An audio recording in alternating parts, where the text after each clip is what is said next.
Kemudian bagian dari kaum mukminin, yaitu pernah terjadi. Dan bakat penyamaran ini, ya bakat intelijennya ini tersalurkan ya kepada Hudzaifah al-Yamani dan terasah lebih dalam lagi. Sehingga nanti dalam beberapa peperangan, termasuk yang paling populer ya di kalangan sejarah Muslim itu adalah perang Khandak. Ya, perang Khandak ketika terjadi pengepungan besar ke kota Nabi Al-Madinah Al-Munawwarah ya, dan banyak pasukan dan sebagainya.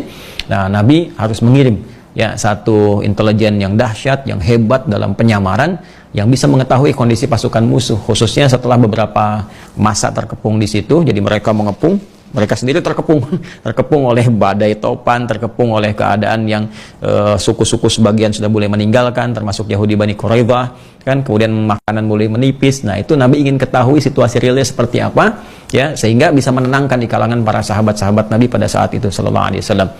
Maka yang diutus Hudzaifah al-Yamani ini sangat populer sekali, bisa langsung masuk ke jantung musuh tanpa diketahui. Bahkan malam-malam Abu Sufyan itu ingin memastikan dulu apakah semuanya aman.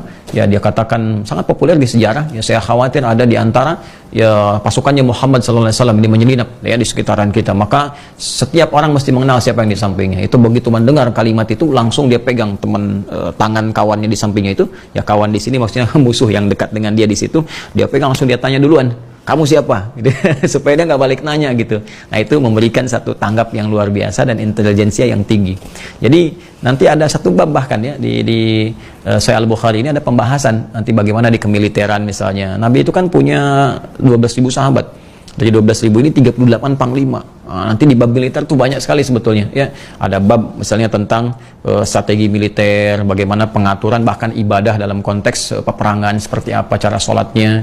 Ada konteks dalam arti penangkal ya dari serangan-serangan musuh ya, kalau sedang diserang bagaimana cara menata dirinya. Bahkan ada beberapa ayat-ayat atau hadis-hadis yang memohonkan kepada Allah perlindungan supaya dibantu, supaya nggak terdeteksi gitu. Itu ada ya, penangkal dari racun itu ada ya, dan itu dahsyat. Makanya 38 panglima itu satu panglimanya kekuatannya itu bisa menaklukkan Persia dan Romawi pada saat itu ya, Persia dan Romawi. Dan ini kekuatan intelijen ahlinya saja ini bisa seperti ini ya, sahabat Hudzaifah nggak ketahuan.